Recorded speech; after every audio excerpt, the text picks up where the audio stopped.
The Galactic Federation had ruled the stars for 12,000 years. They had conquered over 400 species. They had never lost a war. They believed they were the masters of all creation, the pinnacle of galactic civilization. Their fleets numbered in the millions. Their armies were endless. Their technology was so advanced that lesser species seemed like insects in comparison. Then they met humanity. Ambassador Crixtal of the Veloran species stood in the observation deck of the Federation flagship, the Eternal Dominion. His blue scales shimmered under the artificial lights as he watched the small blue planet below. Earth, the humans called it, a small world orbiting an average yellow star in an unremarkable corner of the galaxy. It should have been insignificant. It should have been just another conquest in the Federation's long history. But something about this world troubled him deeply. High Admiral Zethorn, commander of the Federation fleet, stood beside the ambassador. His gray skin was wrinkled with age, and his 4 eyes showed no emotion as he looked at the planet below.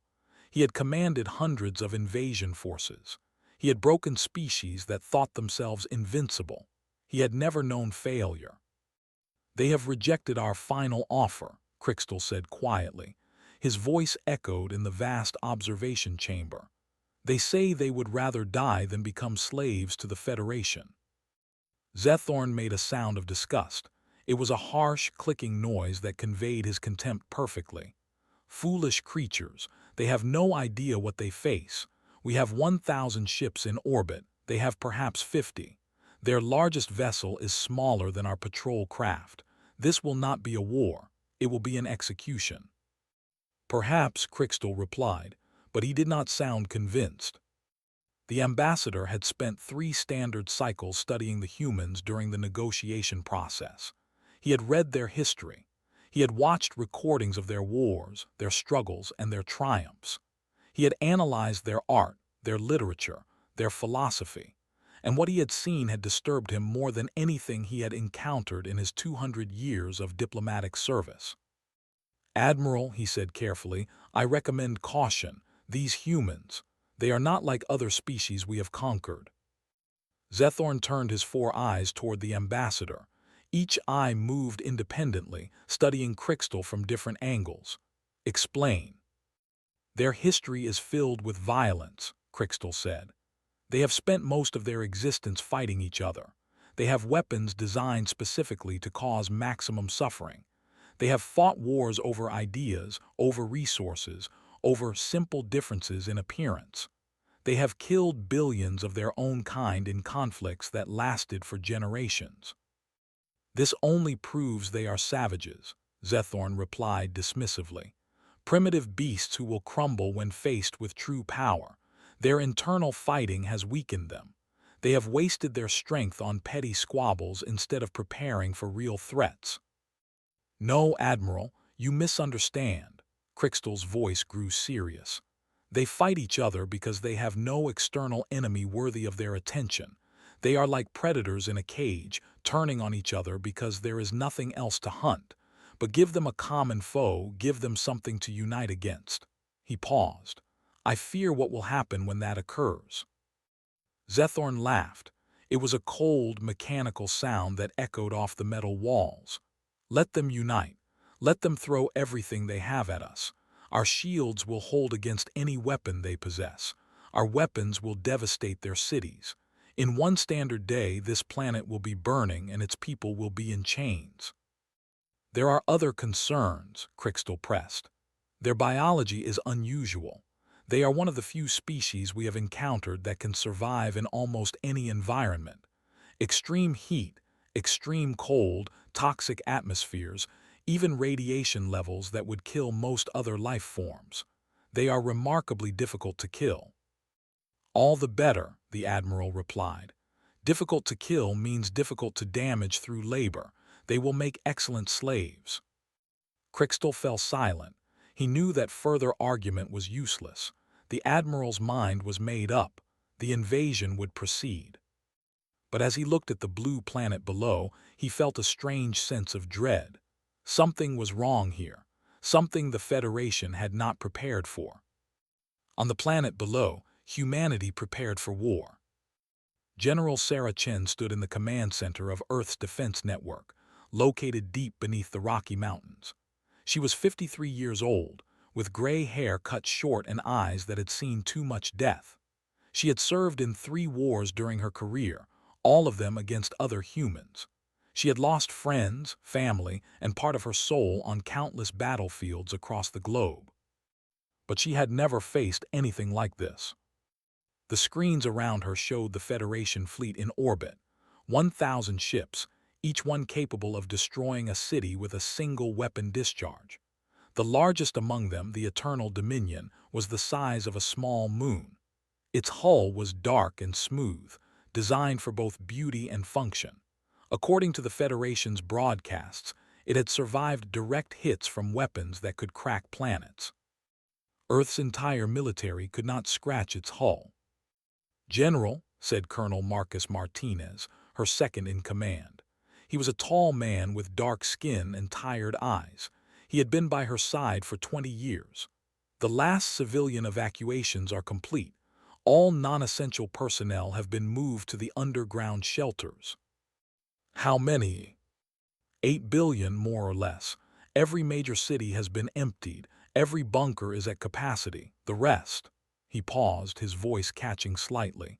"The rest chose to stay. They want to see the sky when the end comes." Sarah nodded slowly. She understood. Some people would rather die on their feet than live in holes underground. She respected that choice. She had made the same choice herself. "And our forces?" "All Terran Marine divisions are ready and in position. Every soldier who could hold a weapon has volunteered. We have 200 million troops standing by across all continents. Air defense networks are active. Naval forces are deployed. Everything we have is ready." Sarah looked at the screens again. 200 million soldiers against a fleet that could burn the planet to ash from orbit. It seemed hopeless. It seemed impossible. But humans had faced impossible odds before. "Colonel," she said, "show me Project Prometheus." Martinez hesitated. His hand hovered over the console but did not touch it. "General, the Council has not authorized the deployment of Prometheus. They believe it is too dangerous, too unpredictable. They want to negotiate further." "The Council is hiding in a bunker hoping for a miracle. I am not in the mood for politics." Sarah's voice was iron. "Show me Prometheus, now." The colonel nodded and typed a command. The main screens changed, showing a hidden base deep beneath the Antarctic ice. It was massive, larger than any military installation ever built on Earth.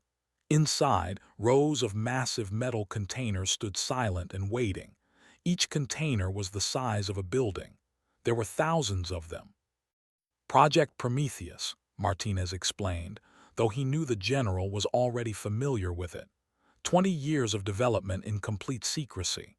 The Council believed we might face an alien threat someday. They wanted insurance. Sarah studied the data on the screen. Her eyes widened as she reviewed the technical specifications once again. Even now, knowing what she knew, it seemed impossible. "This changes everything," she whispered. "It changes nothing," Martinez replied heavily. "We have no way to deploy Prometheus. The aliens have complete orbital superiority. Any ship we launch will be destroyed before it leaves the atmosphere. Any attempt to transport the equipment to a launch site will be detected and eliminated." "Who said anything about ships?" Sarah asked. A strange smile crossed her face. It was not a pleasant smile. "General, tell the Marines to prepare for a ground assault.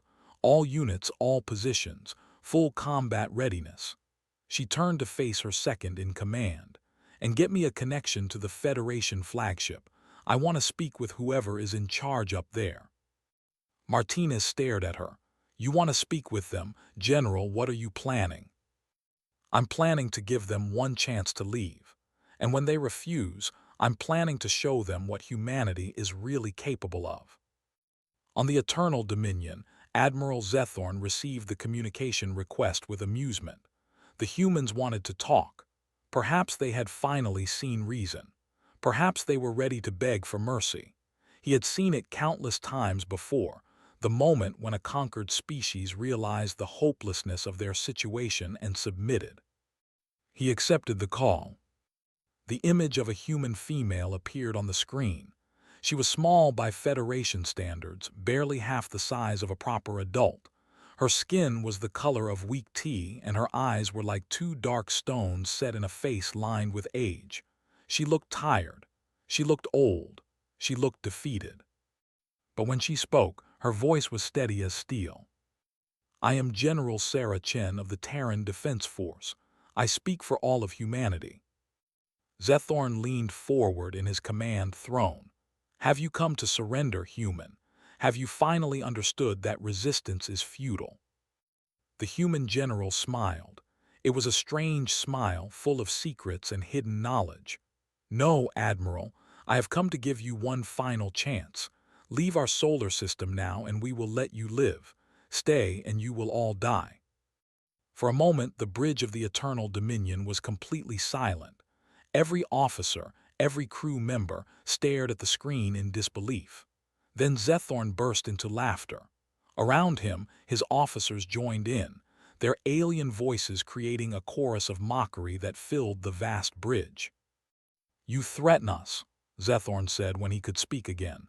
"You, with your primitive ships and pathetic weapons, you dare to threaten the Galactic Federation." "I do not threaten," General Chen replied calmly. "I promise. You have 1 hour to leave. After that, the only Federation vessel remaining in this system will be debris."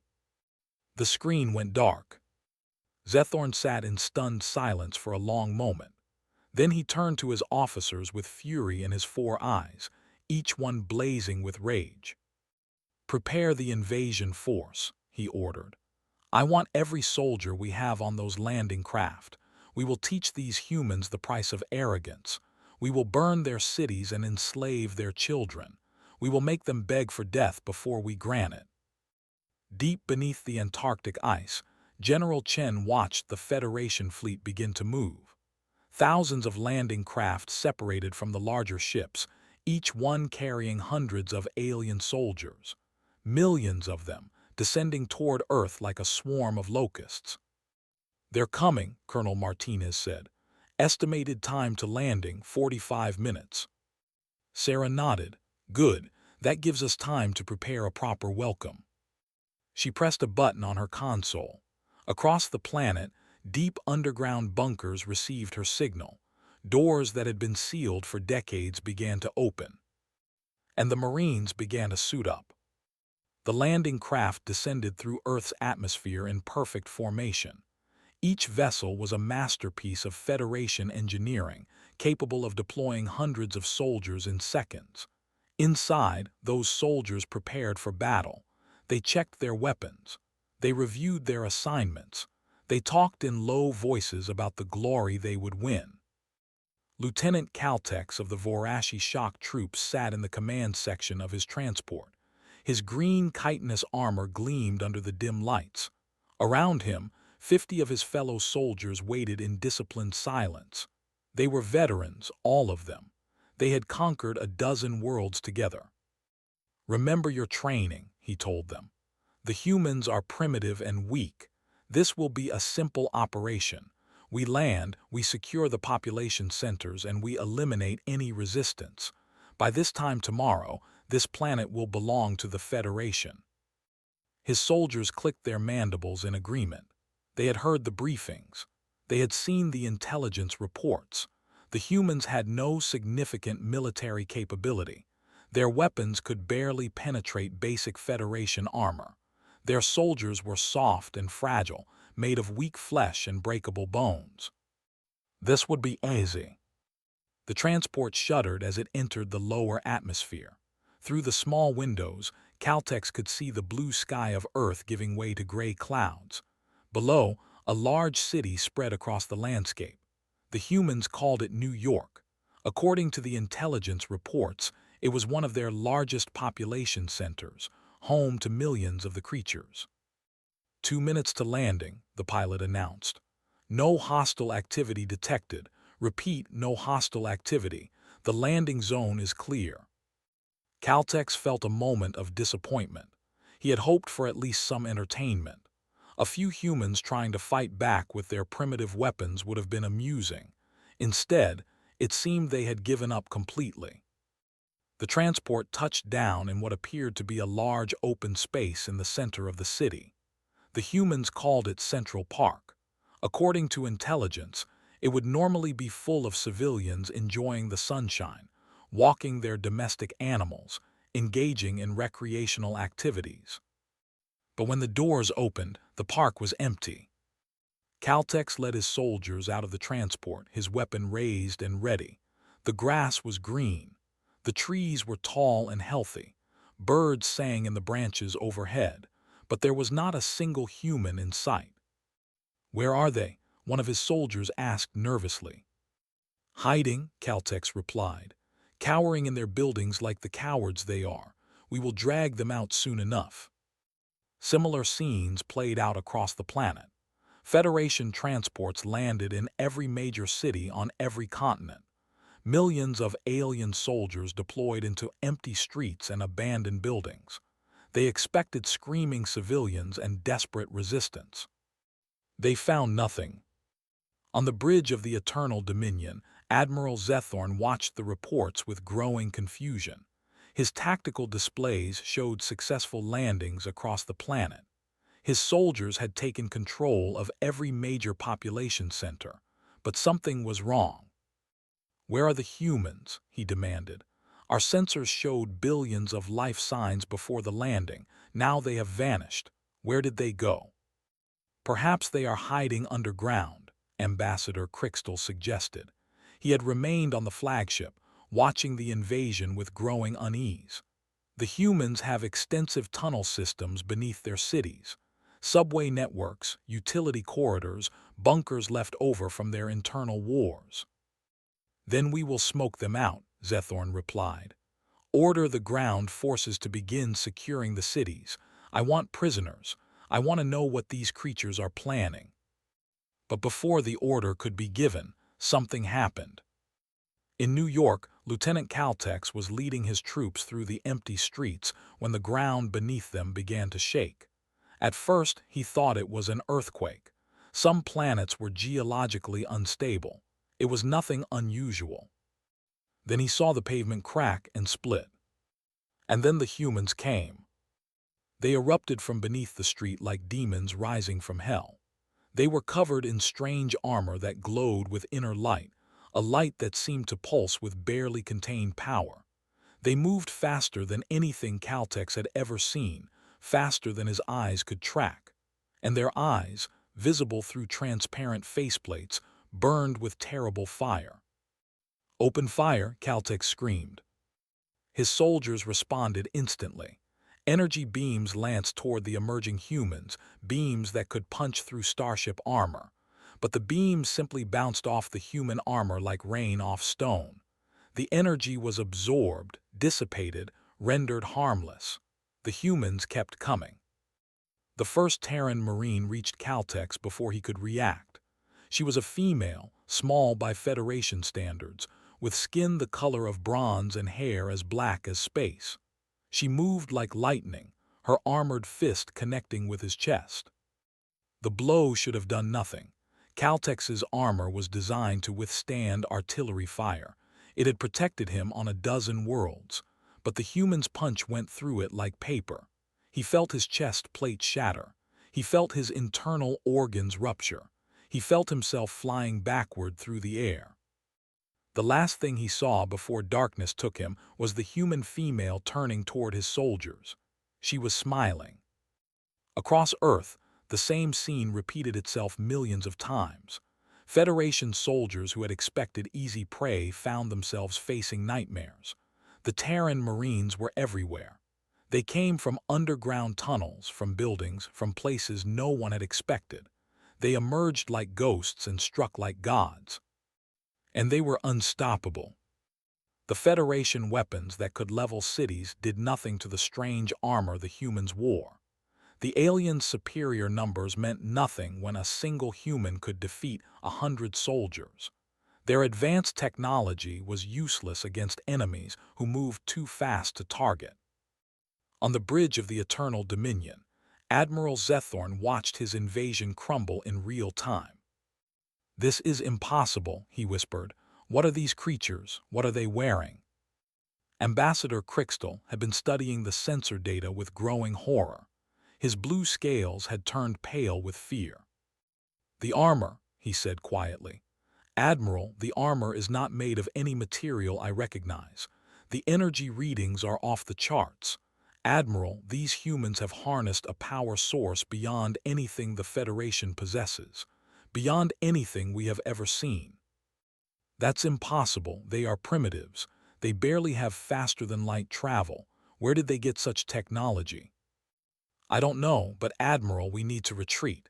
We need to regroup and—" "We will not retreat," Zethorn roared. "We are the Galactic Federation. We have never run from a fight. Order the fleet to begin orbital bombardment. If we cannot take this planet, we will destroy it." Crixtal grabbed the Admiral's arm. "If you do that, you will kill 8 billion sentient beings. The Council will have your head. The Council will understand. These humans are a threat to everything we have built. They must be eliminated at any cost." But before Zethorn could give the order, the sensor officer screamed. "Admiral, unknown contacts emerging from the planet's surface." The screens showed bright lights rising from Earth. Hundreds of lights. Thousands of lights.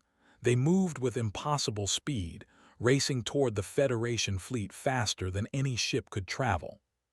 "What are those?" Zethorn demanded. The sensor officer's voice shook with terror.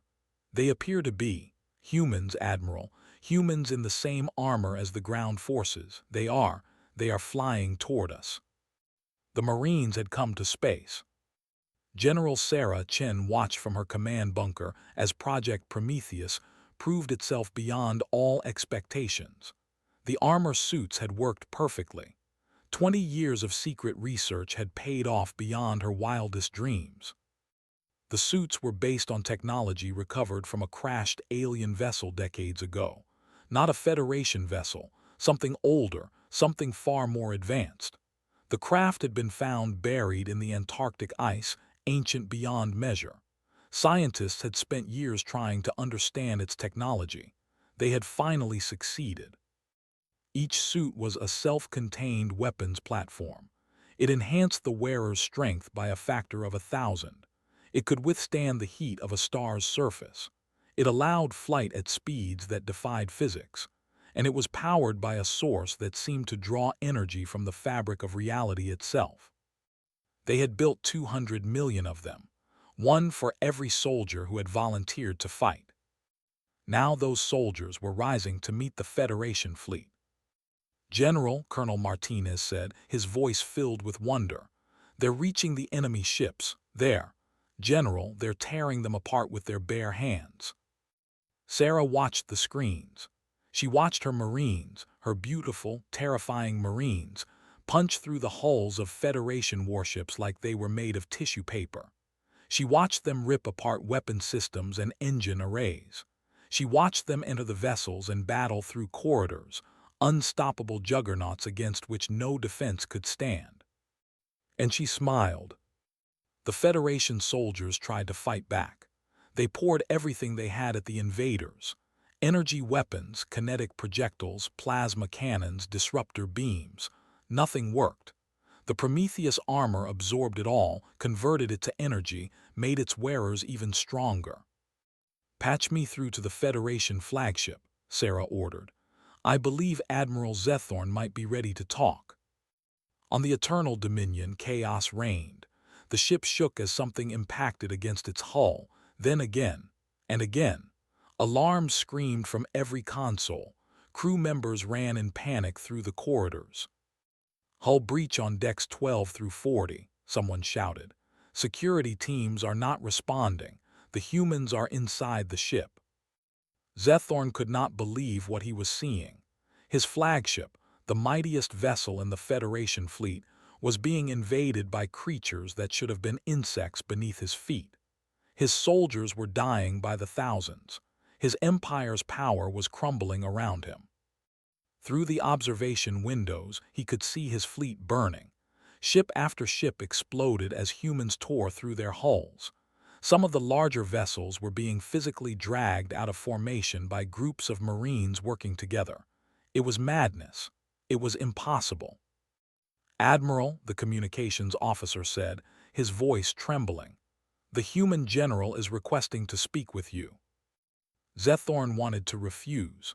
He wanted to order his ships to fight to the last soldier. He wanted to die with honor rather than face this humiliation. But then he looked at the screens. He saw his fleet dying. He saw his soldiers being slaughtered. He realized that continued resistance would only lead to total annihilation.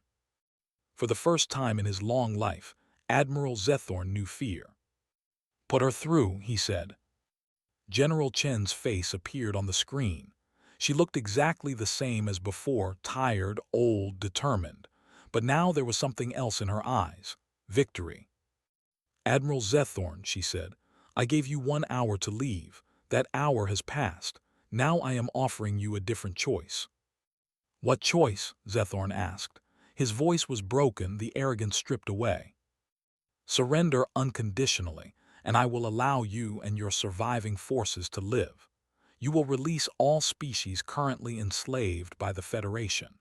You will dismantle your military and submit to human oversight. And you will ensure that every world in your Federation knows what happened here today." "And if I refuse?" Chen's smile was cold as ice. "Then my Marines will continue doing what they are doing now. In approximately 15 minutes, every ship in your fleet will be destroyed. Every soldier will be dead. And the Galactic Federation will cease to exist." Zethorn looked at the screens one more time. He saw Federation ships exploding in chains of fire. He saw escape pods being launched only to be caught by flying humans who carried their occupants safely away. The humans were not just winning. They were being merciful. That, more than anything, terrified him. The Galactic Federation had never shown mercy. They had never needed to. Mercy was for the weak. But now he understood that the humans were not showing mercy because they were weak. They were showing mercy because they were so powerful that they could afford to be kind. They had nothing to fear from anyone. "I accept," Zethorn said. The words tasted like ash in his mouth. "I surrender." 1 year after the surrender, the galaxy was a different place. The Galactic Federation no longer existed. In its place, a new organization was forming, one based on cooperation rather than conquest, on partnership rather than subjugation. They called it the Galactic Commonwealth, and at the center of this new order stood humanity. Ambassador Crystal, now the official representative of the Veloran people, walked through the halls of the newly built Commonwealth headquarters on Earth. The building was massive, designed to accommodate species of all sizes and shapes. Through the windows, he could see the reconstructed skyline of New York City. The humans had rebuilt quickly. They always did. He was on his way to meet with Secretary General Chen. She had retired from military service after the war, but the people of Earth had demanded that she lead them into this new era. She had accepted reluctantly, with the understanding that it was temporary until proper democratic institutions could be established. Crystal found her in her office, surrounded by data pads and reports. Despite her new title, she still dressed simply. No fancy robes or decorations, just the plain uniform of a soldier. "Ambassador," she said, looking up, "please sit down. I hope your journey was comfortable." "Very comfortable, thank you." Crystal settled into a chair designed for his species. "I must admit, I never thought I would be visiting Earth as a guest rather than a conqueror." Chen smiled slightly. "Life is full of surprises." "Indeed," Crystal hesitated. "Secretary General, may I ask you something? Something that has bothered me since the war ended." "Of course." "During our invasion, your forces could have destroyed us completely. Your Marines had the power to kill every soldier, destroy every ship, eliminate the entire Federation military in a matter of hours. But you didn't. You accepted our surrender. You took prisoners. You even rescued our soldiers from damaged ships. He leaned forward. Why? The Federation would never have shown such mercy. If our positions had been reversed, we would have exterminated your species without hesitation. Chen was quiet for a long moment. When she spoke, her voice was thoughtful. Because we chose to be better, she said. Humanity has done terrible things throughout our history, Ambassador. We have murdered and enslaved and destroyed. We know what evil looks like. We know how easy it is to become the monster you fight against. She stood and walked to the window, looking out at the city below. When we gained the power to defeat you, we also gained the power to choose what kind of people we wanted to be. We could have been conquerors like you. We could have built an empire on the bones of those who threatened us. She turned back to face him. But we decided that we did not want to be like you. We wanted to be better. We wanted to show the galaxy that power does not have to mean cruelty, that strength does not have to mean oppression. Crystal considered her words. And that is why the other species have joined your coalition so quickly. They are not afraid of you. They should be afraid of us, Chen admitted. We are the most dangerous species in the galaxy. Our history proves that. When we fight with everything we have. We do not stop. We do not give up. We will sacrifice anything for victory. Then why aren't they afraid? Chen smiled. It was a real smile this time, warm and genuine. Because they have seen that we only fight when we must. They have seen us turn our power toward healing instead of destruction. They have seen us free the enslaved, feed the hungry, rebuild the broken. They have seen that humans are not just warriors. She returned to her desk and sat down. Ambassador, would you like to know the real secret of human power? Crystal nodded eagerly. This was what he had come for, the truth behind humanity's impossible victory. We are not powerful because we have better weapons or stronger armor. Those things helped, of course. But the Federation had similar technology. Given time, you would have developed the same weapons we used. Then what is your advantage? Our advantage is that we never give up. No matter how hopeless the situation seems, no matter how overwhelming the odds, humans keep fighting. We adapt. We innovate. We find a way. You defeated a human once and they came back with a new strategy. You destroyed their weapons and they built better ones. You broke their bodies and their spirits remained unbroken. She leaned forward. The Federation was powerful because it never faced a real challenge. You conquered species that surrendered after a single defeat. You never learned how to fight against enemies who refused to submit. And humans never submit. We submit all the time, Chen laughed. We surrender, we retreat, we admit defeat, but we never stop. Even in surrender, we are planning our next move. Even in defeat, we are learning how to win next time. That is why you could never truly conquer us. Even if you had destroyed our military and enslaved our people, you would have spent eternity fighting against our resistance. Thought about this for a long moment. He remembered the reports he had read about human history, the countless wars, the endless struggles, the civilizations that rose and fell and rose again. He remembered how many times humanity had faced extinction and survived. Ice ages, plagues, wars that killed millions, disasters that should have ended them. And yet they were still here, stronger than ever. You are survivors, he said slowly. You endure. We do more than endure, Chen replied. We overcome. That is what it means to be human. No matter what the universe throws at us, we keep going, and eventually we win. She pulled up a holographic display showing the current state of the galaxy. Hundreds of freed worlds glowed with new light. Trade routes connected species that had been enemies for thousands of years. The old order was gone, replaced by something new and strange and full of possibility. The Federation thought they were the masters of the galaxy, Chen said.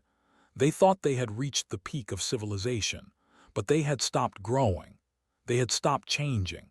They had become rigid and brittle, and when they finally faced a real challenge, they shattered.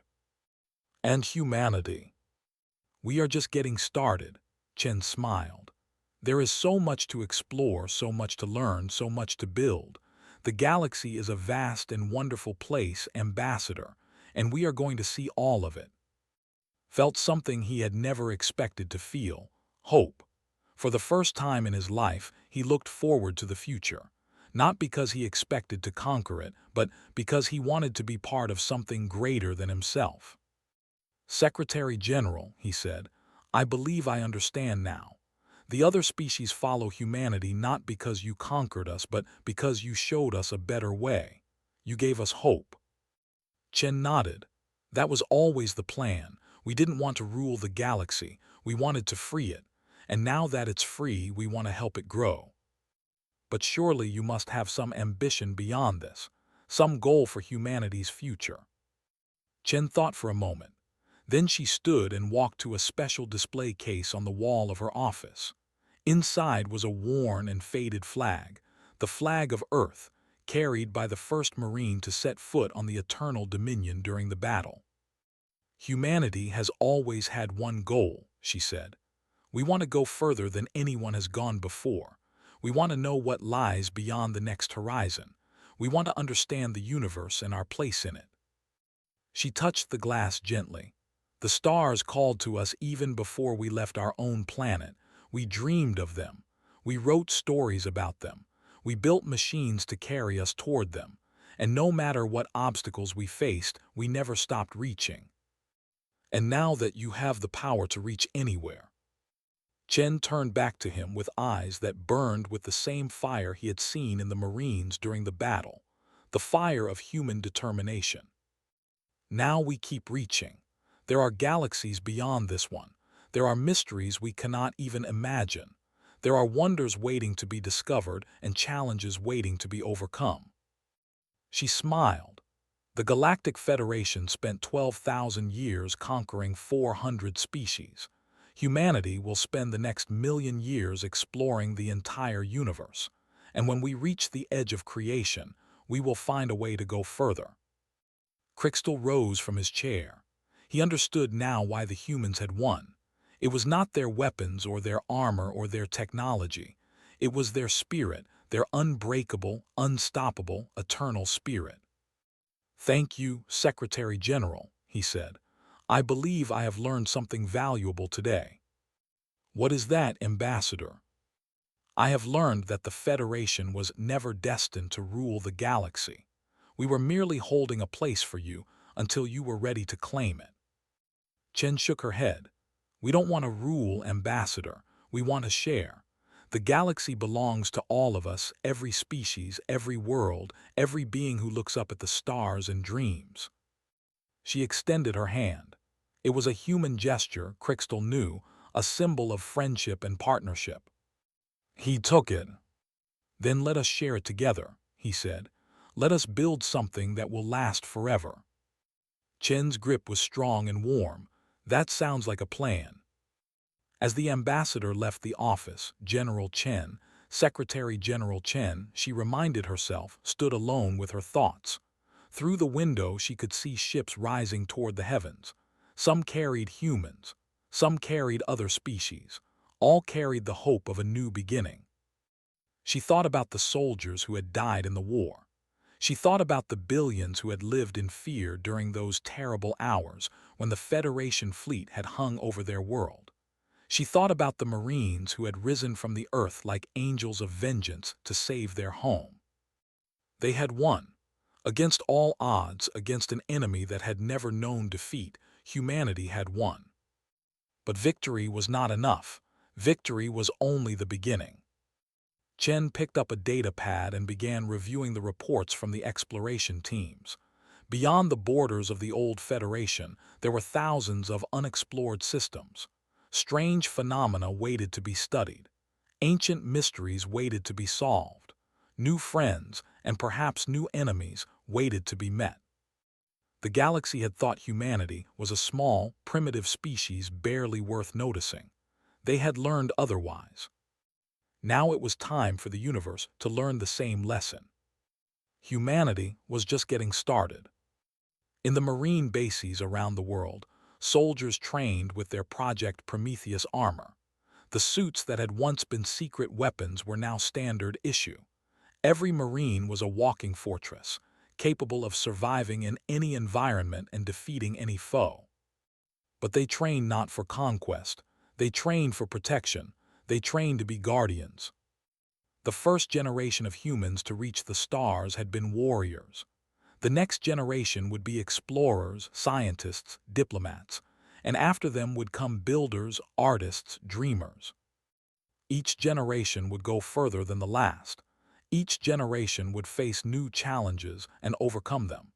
Each generation would add their achievements to the endless story of humanity. And that story would never end.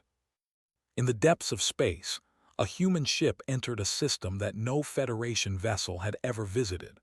On its bridge, a young captain looked at the unknown stars with wonder in her eyes. She was only 25 years old, born during the years when Project Prometheus was being developed in secret. She had grown up knowing that humanity might face extinction. Now she was among the first humans to venture beyond the known galaxy. "Helm," she said, "take us in. Let's see what's out there." The ship moved forward into the unknown. Behind it, the light of Earth's sun faded into the distance. Ahead lay infinity. And humanity followed as they always had, as they always would. The war had been won, but the journey was just beginning. Somewhere in the endless darkness between galaxies, something ancient stirred. It had slept for billions of years, waiting for a species worthy of its attention. It had watched the rise and fall of countless civilizations. It had seen empires born and die. Now it watched humanity with growing interest. These creatures were different. They did not conquer for power. They did not destroy for pleasure. They explored because they wanted to know. They built because they wanted to create. They fought only when they had no other choice. And when they fought, they won. The ancient being considered its options. It could remain hidden, watching from the shadows as it always had. It could reveal itself and test these newcomers. It could even try to destroy them before they grew too strong. But as it studied the humans, as it observed their courage and their kindness and their unbreakable will, it realized something. These creatures might be worthy allies. For the first time in eons, the ancient being felt curiosity. It wondered what humanity would do if they discovered they were not alone in the universe, truly alone. It wondered how they would react to beings that made the Galactic Federation look like children playing with toys. It decided to wait. It decided to watch. It decided to see what these humans would become. And in its ancient, alien heart, it felt something it had not felt in millions of years. Hope. The universe was vast and full of wonders. Humanity had only just begun to explore it, but somewhere in the endless dark, something was watching them with approval. To the stars, humanity, to the stars and beyond. Forever,